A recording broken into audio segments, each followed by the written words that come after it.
Meu nome é Clara. Tenho 36 anos, 2 filhos, um aluguel atrasado e cicatrizes que o tempo ainda não fechou. Durante anos, limpei mansões para sobreviver. Mas essa história não é sobre mim. Não exatamente. É sobre ela. Beatrice Velma, a milionária que tentou destruir minha vida menos e descobriu, tarde demais, que a poeira que ela tanto desprezava podia esconder verdades fatais. Quando entrei na casa dela pela primeira vez, meus tênis estavam furados e minha alma em frangalhos. Beatriz era o tipo de mulher que parecia saída de um comercial. Magra, elegante, perfumada, até o último fio de cabelo. Usava saltos que pareciam impossíveis, e palavras afiadas como navalhas. Não toque nas esculturas, Clara. Elas custam mais do que sua casa inteira. Era o tipo de comentário que ela adorava repetir. Mas, eu, Soria. Sempre Soria. Pork. Precisava do trabalho. As manhãs começavam com ordens ríspidas e acusações veladas. Um dia, me acusou de ter quebrado uma taça de cristal. Eu sabia que não tinha sido eu, mas paguei mesmo assim. R$ 100 a menos no salário. Considere isso um lembrete de que tudo tem consequência, ela disse, e sorriu. Um sorriso gelado, vazio de compaixão. Mas nada me preparou para o dia em que encontrei o primeiro caderno. Estava escondido entre livros de contabilidade antigos, dentro de uma gaveta que ela sempre trancava. Por descuido, deixou a chave na escrivaninha. E eu, que só queria limpar, encontrei segredos. Muitos, golpes, nomes, datas, homens e mulheres que haviam perdido tudo para ela. E entre eles, o nome do meu irmão, Gabriel. Na hora, minhas mãos tremiam. Beatriz havia arruinado a vida do meu irmão anos antes, num daqueles investimentos falsos que prometiam lucros milagrosos. Ele nunca se recuperou, afundou em dívidas e acabou tirando a própria vida. Aquilo que eu tinha nas mãos era mais do que provas, era munição. Era justiça. Guardei o caderno comigo e comecei a vasculhar mais. Cada armário, cada pasta, cada conta bancária. Tudo o que eu podia ver e o registrava. Com o tempo, montei um dossiê, mas precisava de calma. Beatriz era astuta e cruel. Não bastava desmascará-la. Eu queria vê-la quebrada, no chão, sentindo o gosto da humilhação que ela servia a todos à sua volta. Antes de continuar, se você está tão envolvido quanto eu nesse momento, não se esquece de deixar o like e se inscrever no canal. Essa história vai te deixar sem fôlego até o fim menos. E eu prometo, a vingança será inesquecível. Continuei trabalhando na casa dela como se nada tivesse mudado. Sorria, limpava, fingia que estava tudo bem, mas por dentro, meu sangue fervia. À noite, digitava as provas em silêncio. Guardei tudo numa pasta criptografada, num pendrive que escondi dentro do aspirador de pó velho que ela nunca deixava eu jogar fora. Mas Beatriz começou a perceber. Primeiro, comentários. Depois, perguntas veladas. Você parece mais esperta ultimamente, Clara. Fez algum curso online? Ela ria, mas seus olhos estavam atentos. Eu fingia a ingenuidade. Imagina, dona Beatriz. Só ando mais descansada. O jogo havia começado, mas ela ainda não sabia que estava jogando, e muito menos que estava perdendo. Comecei a juntar informações dos outros funcionários. Beatriz contratava e demitia com a mesma facilidade com que trocava de vestido. Mas os que saíam deixavam rastros, recibos não pagos, promessas quebradas, humilhações. Com algum esforço, encontrei Paulo, ex-motorista. Ele hesitou no começo, mas quando contei sobre o caderno, ele desabou. Ela o acusou de roubo. Arruinou sua reputação. Ela destrói as pessoas, devagar, clara como queima arranca, pétala por pétala de uma flor só, para ver até onde aguenta. As palavras dele me marcaram. Eu já sabia da crueldade dela, mas ouvir os detalhes me fez perceber. Beatriz não era apenas rica. Ela era perigosa, calculista, narcisista até o osso. E acima de tudo, impune. Sempre escapava. Mas isso, prestes a mudar. Um dia, ela recebeu em casa um senador. Eu servi o café. Estava lá, invisível, como sempre. Mas o Vitura Palevan sabra lavar dinheiro usando organizações não governamentais de fachada, e riam. Ela falava de em Cabrera Strauss, como se fosse uma artista. O truque é parecer generosa. Clara, pessoas generosas nunca são suspeitas. Ela olhou diretamente para mim. Quando disse isso, foi a primeira vez que senti que ela sabia. Naquela noite, algo mudou. Quando fui sair, o segurança da casa me revistou. disfarçado do procedimento de rotina. Nunca tinham feito isso antes. Respirei fundo. Oh, pendrive. Estava bem escondido. Mas ainda assim, minhas mãos suaram. Passei, mas percebi. Eu estava sendo observada. No dia seguinte, ela me chamou para uma conversa. O tom era calmo, mas havia veneno em cada sílaba. Sabe, Clara, gosto muito de você. Tem gente que não entende o seu valor. Eu entendo. Só quero que continue. Leal, posso confiar.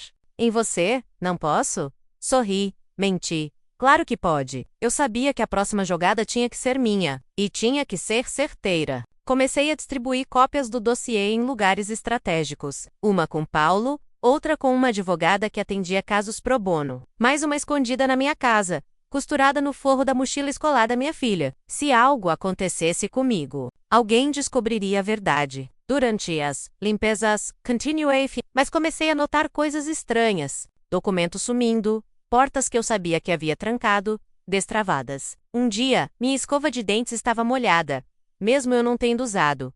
Ela estava tentando encontrar provas. Sabia que eu sabia. Foi quando descobri uma coisa ainda mais terrível.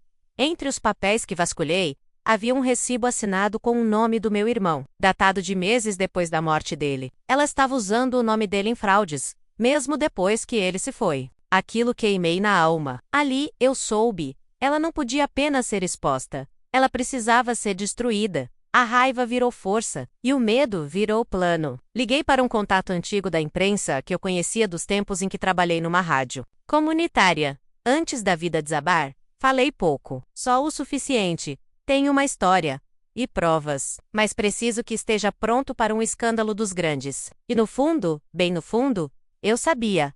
Ou eu a derrubava, ou ela me matava. Combinei com o jornalista de nos encontrarmos num café discreto, do outro lado da cidade. Era um homem sério, de faladeira. Seu nome era Jorge, mas preferia ser chamado apenas de Jota. Ele pegou o pendrive, olhou para mim e disse: se o que tem aqui for mesmo o que você diz, isso vai virar manchete nacional. Mas você precisa saber que vai entrar numa guerra. Eu já estava nela, só não tinha declarado oficialmente. Nos dias seguintes, minha rotina na casa de Beatriz continuou. Cada degrau do palacete parecia mais pesado, mas eu já não limpava apenas com panos e baldes. Agora, limpava com olhos atentos, buscando o menor erro, a brecha, o fio solto de um império tecido com mentiras. E encontrei uma lista de contas em paraísos fiscais. Documentos que provavam que Beatriz lavava dinheiro através de doações falsas para instituições beneficentes, que ela mesma controlava. Mais cruel, muitas dessas organizações não governamentais tinham nomes de crianças e causas sociais. Era uma farsa brilhante. E entreguei tudo a Jota. Ele mal conseguia esconder a empolgação. Clara, isso não é só escândalo. Isso é cadeia. Ela vai cair. Pela primeira vez em meses, dormi sem pesadelos. Mas era o silêncio antes da tempestade. E ela veio. Rápida, violenta. 3 dias depois, voltei do mercado e minha casa estava arrombada, papéis revirados, fotos espalhadas. Meus filhos, assustados. Nada foi levado, exceto o celular onde eu guardava mensagens com Jota. Ela sabia, e estava mandando um recado. Sei onde você mora. Levei as crianças para a casa da minha irmã, numa cidade vizinha. Não volta lá, Clara! Ela implorou. Mas eu tinha que voltar. Eu precisava ver os olhos dela no dia em que tudo ruísse. Era mais do que vingança.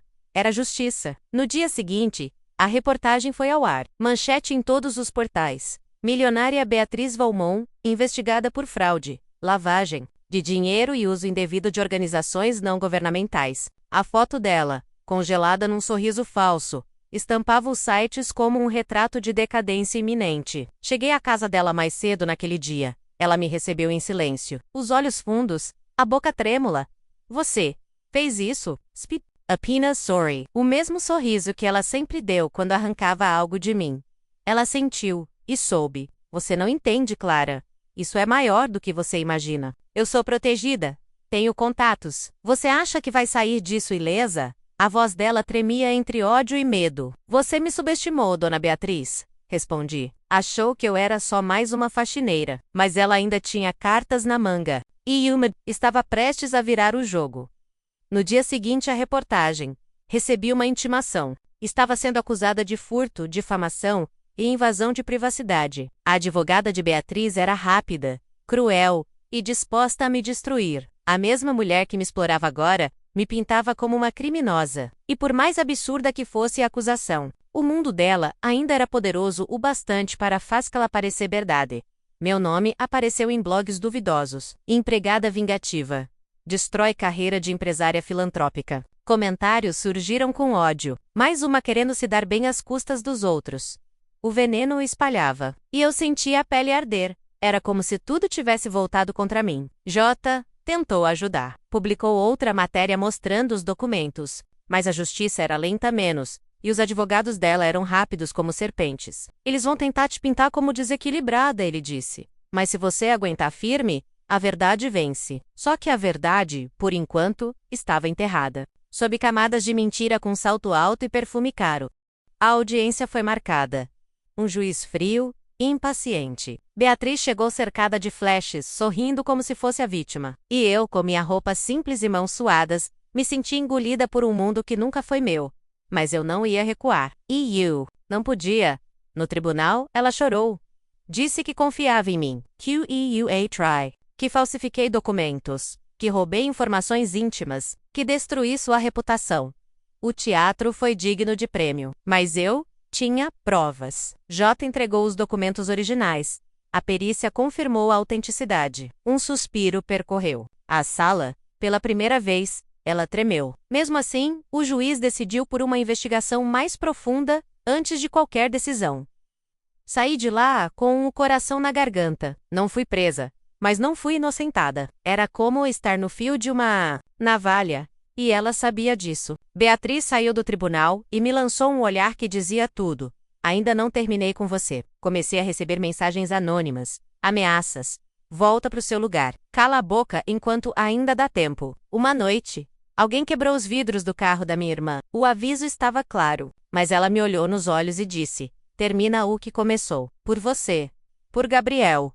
Foi quando decidi ir além. Se a justiça comum era lenta, eu tinha que agir em outra frente. Comecei a procurar as outras vítimas. Pessoas que Beatriz enganou ao longo dos anos. Viúvas, aposentados, pequenos empresários. Todos com histórias parecidas. Roubados, humilhados, silenciados. Um por um, comecei a reuni-los. Montei um grupo, nos encontrávamos em segredo, em uma sala dos fundos de uma igreja abandonada.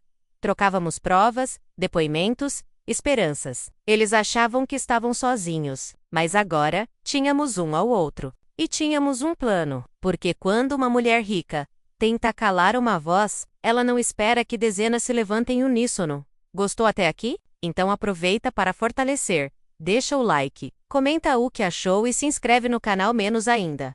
Tem muita reviravolta vindo aí. E o final? O final vai te surpreender. A primeira reunião do grupo foi silenciosa. Cada pessoa carregava um trauma, uma cicatriz, um rombo deixado por Beatriz. Alguns ainda estavam com medo. Outros, como eu, estavam prontos para lutar. Ninguém sabia ao certo como vê-la, mas pela primeira vez, ela não era mais intocável. Entre os participantes, havia um homem chamado Luiz. Ex-contador, ele trabalhara diretamente com Beatriz anos antes, mas sumira após ser acusado de fraude. Quando o encontramos, vivia isolado numa chácara, com medo de tudo. Demorou, mas ganhamos sua confiança. E ele nos deu algo que mudou tudo.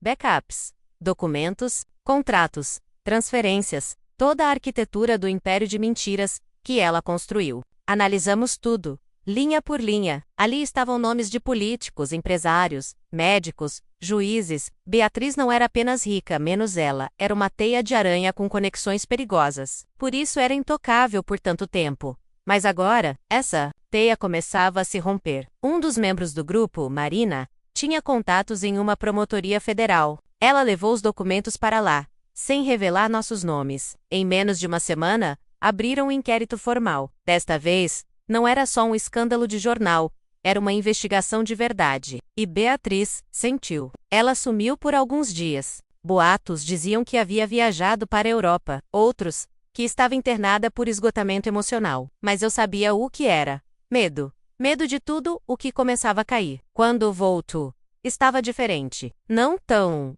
elegante, mais pálida, mais humana. Tentei evitar o confronto direto. Mas ela me chamou na biblioteca. Fechou a porta. O rosto dela estava coberto de maquiagem demais, tentando esconder o pânico. O que você quer de mim, Clara? Dinheiro. Poxa, pagar. Aquilo me enojou. Você acha que tudo se compra, mas nem todo mundo tem preço. Ela riu um riso fraco, desesperado. Todo mundo tem. Só falta a quantia certa quando neguei. Ela me ameaçou. Se eu cair, você cai comigo. Posso dizer que você era cúmplice. Ninguém vai acreditar numa faxineira contra mim. Mas ela estava errada. Muita gente já acreditava. E mais ainda, estavam prestes a descobrir. Naquela semana, mais 2 vítimas apareceram espontaneamente na delegacia. Uma delas era uma senhora de 80 anos, que havia perdido sua casa num golpe de investimento solidário. Quando a vi na televisão chorando, algo dentro de mim se quebrou. Não era mais sobre mim. Era sobre todas nós. Fez buscas. Mandados foram cumpridos. Levaram computadores, caixas de documentos e até uma das obras de arte falsa que Beatriz usava para lavar dinheiro. A mídia explodiu. O rosto dela, antes símbolo de elegância e caridade, virou sinônimo de fraude e escândalo. Mas mesmo encurralada, ela não desistiu. E a próxima jogada foi suja demais para ser esperada. Na manhã de uma terça-feira, recebi a notícia que me congelou. O jornalista que havia me ajudado desde o início, foi encontrado desacordado em sua casa, intoxicado por uma substância desconhecida. Nada foi roubado. Nada foi forçado. A polícia chamou de tentativa de roubo mal-sucedida. Eu sabia o que era recado en frio, en direto an assassino. Fui visitá-lo no hospital. O quarto estava cercado de silêncio. Ele respirava com a ajuda de aparelhos, o rosto pálido, a expressão serena demais para alguém tão vibrante. A enfermeira me disse que ele poderia acordar, ou não. Beatriz estava perdendo o controle, e pessoas estavam começando a pagar por isso. Voltei para casa, sentindo as pernas bambas. No caminho, tive a impressão de ser seguida. Atrás de mim, sempre na mesma distância. Acelerei, virei ruas aleatórias. Quando parei, o carro tinha sumido. Ou talvez nunca tenha existido. Talvez eu estivesse ficando paranoica. Mas em histórias como a minha, a paranoia é uma forma de sobrevivência. Liguei para Marina. Ela estava nervosa. A promotoria tinha recebido denúncias anônimas, dizendo que nosso grupo era uma organização criminosa tentando extorquir Beatriz. As denúncias tinham datas, nomes, falsos, mas convincentes o bastante para desacelerar o processo legal. Ela está tentando virar o jogo no último minuto, Marina disse. É agora ou nunca. Tomamos uma decisão. Liberar todos os documentos ao público. Vazar tudo. Tirar o poder da narrativa das mãos dela. Com a ajuda de um dos filhos de Luiz, montamos um site, anônimo, seguro. Nele, colocamos os documentos, os depoimentos, os registros bancários. Era um grito aberto contra a corrupção vestida de seda. A repercussão foi imediata. Hashtags começaram a circular. Vídeos foram feitos. Pessoas que nem conhecíamos começaram a compartilhar suas histórias. A máscara de Beatriz desmoronava de forma irreversível, mas ela ainda tinha poder e ela usaria até o último centavo dele para tentar me calar. Uma semana depois, minha filha foi abordada na saída da escola por uma mulher desconhecida. Disse que a mãe dela estava mexendo com gente perigosa e que coisas ruins poderiam acontecer. A diretora me ligou imediatamente. Fui buscá-la chorando. Ela perguntou: "Mamãe, a gente vai ter que fugir?" Meu coração se partiu em 1000 pedaços. Levei as crianças para outro lugar, mês afastado, com a ajuda de Marina. Uma casa pequena, protegida, segura. Lá, no silêncio da madrugada, olhei para o espelho e vi outra mulher. Não a faxineira de antes, mas uma guerreira em guerra. E eu sabia. O fim estava próximo. Naquela noite, recebi uma ligação de um número oculto. A voz era masculina, mas fria como gelo. Você acha que venceu? Ela ainda tem aliados. E você não vai conseguir proteger todos. A ligação caiu. Eu tremia, mas não ia recuar. Eu nunca estive tão perto, porque quando se arranca a coroa de uma rainha podre, o que sobra é só o veneno. E ele, agora, escorria pelos esgotos. Se você está arrepiado até aqui, já sabe o que fazer. Se inscreve no canal, compartilha essa história e deixa seu like menos. A vingança está mais perto do que nunca. Na manhã seguinte à ameaça por telefone, Marina me chamou até a promotoria. Eles aceitaram abrir uma denúncia formal. Com base nas provas que vocês reuniram, Beatriz será chamada para depor oficialmente e pode ser presa preventivamente. Era o início do fim, e o Quiz Sawyer. Mas não consegui. O medo ainda era um peso nos ombros. O depoimento estava marcado para 2 dias depois. Nesse meio tempo, Beatriz desapareceu novamente. Os advogados dela diziam que ela estava em repouso, sob cuidados psiquiátricos. Mas uma fonte anônima da promotoria disse outra coisa. Ela estava tentando sair do país com documentos falsos. Não conseguiram provar. Ainda na véspera do depoimento, recebi uma carta, escrita à mão, sem assinatura, mas reconheci a caligrafia era do Beatriz. As palavras eram cortantes, melancólicas, quase arrependidas. Clara, talvez eu tenha ido longe demais, mas você também. Agora nenhuma de nós sairá ilesa. Dobrei o papel e queimei. Ela não merecia resposta. Finalmente, chegou o dia. A entrada da promotoria estava cercada por jornalistas, viaturas, seguranças, um burburinho constante. Quando Beatriz chegou, o silêncio caiu como uma cortina. Estava abatida, magra, sem maquiagem, mas ainda erguia o queixo como se o mundo lhe devesse reverência. Ela passou por mim, sem olhar. Entrou na sala de audiência escoltada. O promotor iniciou a leitura da denúncia. As provas foram apresentadas. Contratos, áudios, transferências, testemunhos.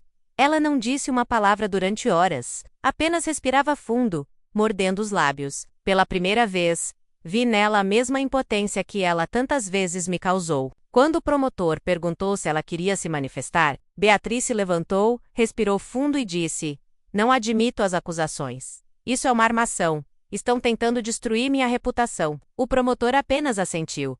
"Você terá a chance de provar isso. Atrás das grades." Ela foi presa ali mesmo, preventivamente, para evitar fuga. A multidão explodiu em aplausos. Eu chorei, não de alegria, mas de alívio. Anos de dor, humilhação e medo, concentrados naquele momento. Quando vi as algemas nos pulsos dela, meu corpo relaxou pela primeira vez em muito tempo. A prisão de Beatriz virou notícia nacional. Manchete, trend, debate. Alguns ainda a defendiam. Outros a chamavam de monstro. Mas todos sabiam. Algo tinha mudado. Uma mulher rica, poderosa, havia caído. E foi uma faxineira quem deu o primeiro empurrão. Passei os dias seguintes tentando voltar à vida. Aos poucos, o grupo das vítimas foi se dispersando. Luiz finalmente saiu de sua chácara e voltou a viver com a filha. Marina recebeu uma proposta para trabalhar em Brasília. E eu voltei a limpar. Mas agora, de cabeça erguida, sabendo o meu valor. Só que essa história ainda não havia acabado, porque monstros como Beatriz nunca caem sozinhos. E às vezes, deixam armadilhas programadas para depois da própria queda.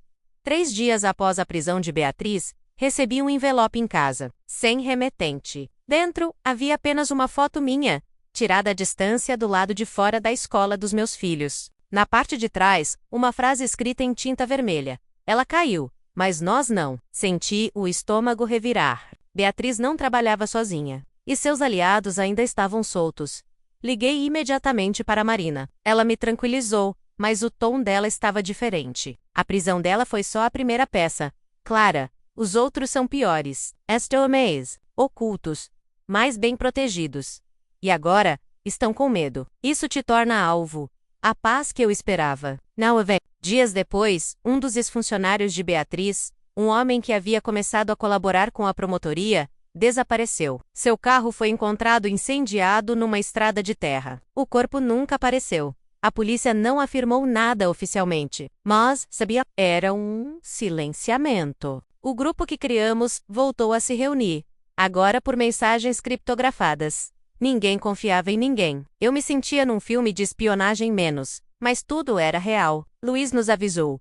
Há alguém entre nós que está vazando informações. Não podemos mais agir como antes. Então surgiu uma pista inesperada. Beatriz, mesmo presa, estava se comunicando com o exterior. Usava bilhetes escondidos em livros da biblioteca da penitenciária. Um dos carcereiros descobriu e, em segredo, entregou uma cópia a Marina.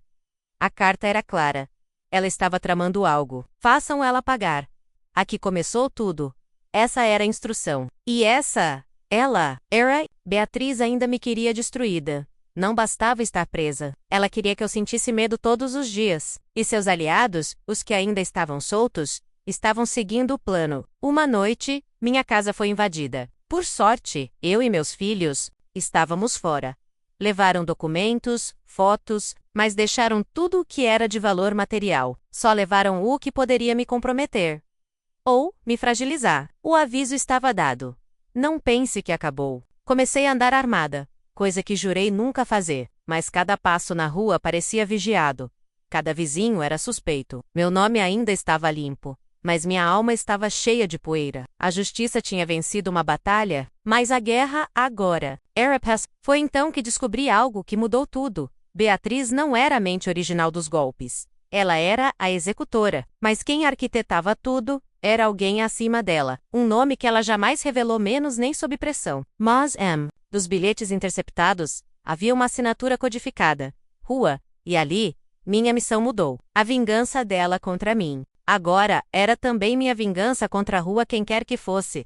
Esse era o último fio que precisava ser cortado. A assinatura Rua virou uma obsessão. Vasculhei todos os documentos antigos de Beatriz. Procurei nos arquivos do grupo, nas mensagens do grupo secreto, nos contratos antigos, nada. Nenhuma referência clara. Quem era essa pessoa que mandava em Beatriz? Quem era o nome por trás da inicial? Luiz se lembrou de algo. Ela sempre mencionava um sócio oculto. Nunca disse o nome, mas falava dele com medo, como se fosse alguém acima da lei. Quando ela precisava tomar decisões arriscadas, dizia: "Tenho que consultar R." Isso confirmou o que eu temia. Ela era só uma peça. Um peão. O verdadeiro rei ainda estava no tabuleiro. Marina então pediu acesso às conversas sigilosas do antigo contador da empresa de fachada que Beatriz usava. Após dias de cruzamento de dados e registros de IPs, encontramos uma conta de e-mail criptografada, com um nome que parecia genérico demais. Rufinus. Unknown latino. Mas não era coincidência. Cruzamos o nome com registros da Receita Federal, empresas fantasmas e doações políticas. E lá estava, um nome real por trás da máscara. Raul Nunes. Empresário, nunca aparecia nas manchetes, nunca dava entrevistas, mas movimentava milhões. Era dono de empresas ligadas à lavagem de dinheiro, corrupção, até tráfico de influência. O verdadeiro cérebro. Quando vi a foto dele pela primeira vez, senti algo estranho.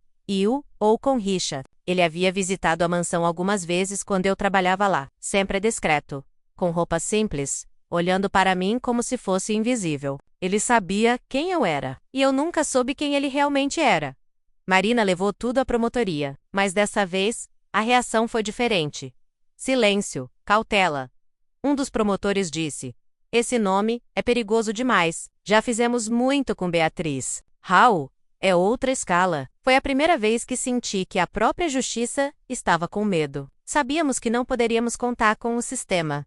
Então o grupo decidiu agir por conta própria. Luiz rastreou uma empresa fantasma, ligada a Raul. Um galpão afastado, com movimentações noturnas suspeitas. Marina colocou uma câmera escondida no local.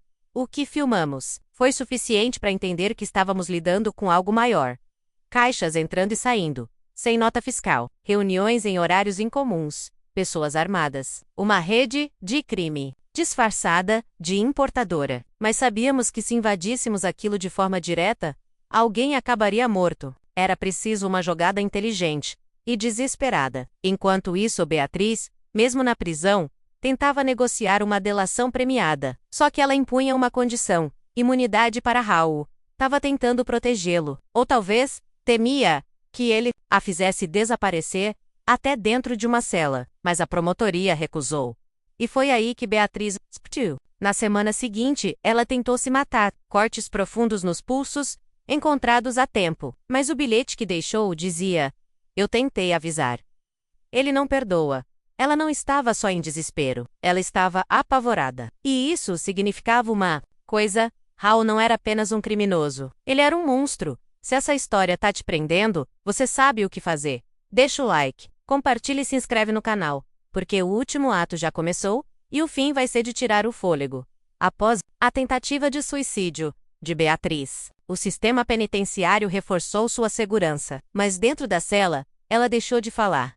Não cooperava mais com ninguém. Silêncio absoluto. Sabíamos o motivo. Ela tinha medo que se dissesse mais uma palavra, Hal desse um jeito de colá-la para sempre. E talvez desse mesmo, com a ajuda de um hacker anônimo, que fazia parte do nosso grupo. Um jovem que havia sido ameaçado por Beatriz anos atrás. Conseguimos invadir uma das contas de e-mail do círculo de Hal. Lá dentro, encontramos contratos escusos, notas frias e, principalmente, uma planilha com nomes de políticos, promotores e juízes que haviam recebido propina. Alguns ainda estavam no poder. Aquilo era dinamite pura e perigosa. Marina avisou: se isso for revelado de forma imprudente, a gente... Hal controla mais do que imaginamos. E então uma nova estratégia surgiu. Não revelar, não denunciar, mas forçar Hal a se mostrar, a cometer erros. Lançamos uma campanha anônima na internet com partes parciais da planilha, mas sem citar nomes, só os crimes e as cifras. O público explodiu. Começaram a ligar pontos. Jornalistas investigativos entraram no jogo. Hal ficou acuado. E quando um monstro se sente ameaçado, ele ataca. Foi numa tarde comum. Eu saía do mercado com minha filha quando um carro emparelhou e disparou 2 tiros no nosso carro.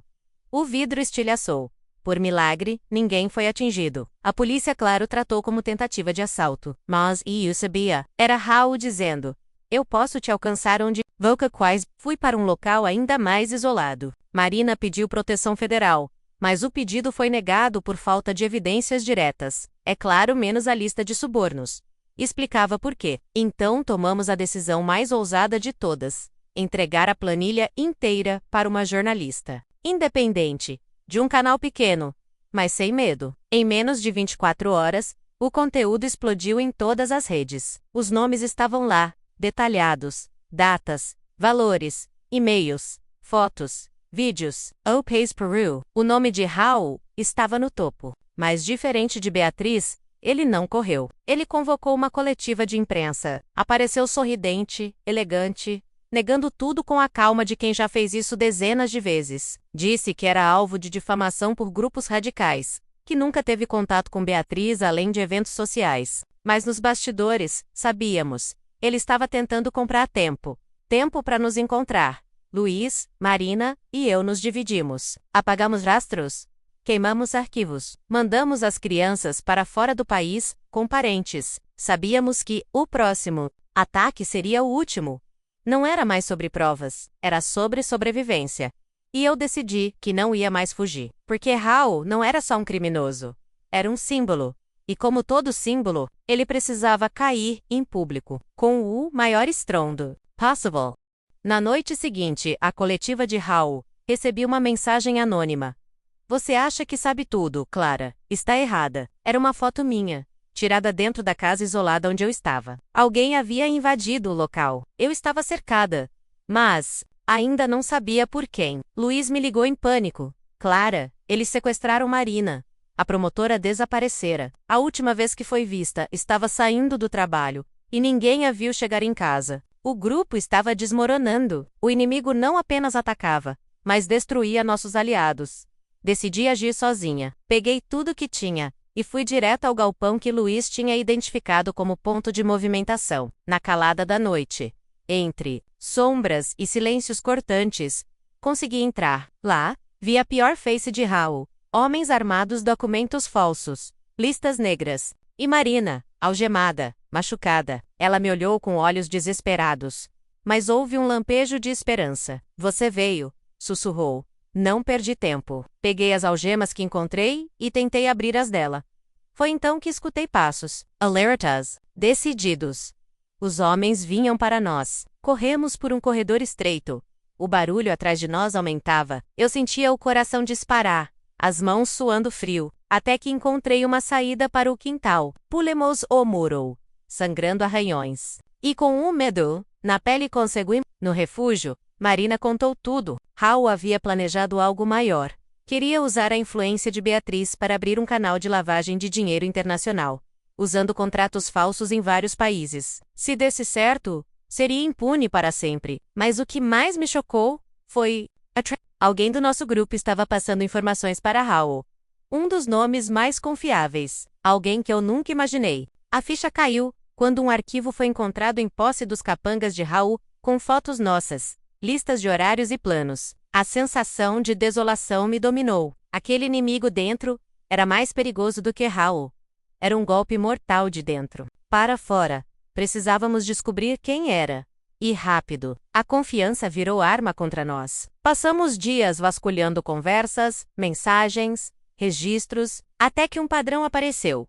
Horários de sumiço, conversas apagadas, elogios velados a Raul. O traidor era Luiz. O homem que tinha prometido proteger a todos, na verdade, negociava com um monstro. O choque foi devastador. Me sentia traída em cada fibra do meu ser.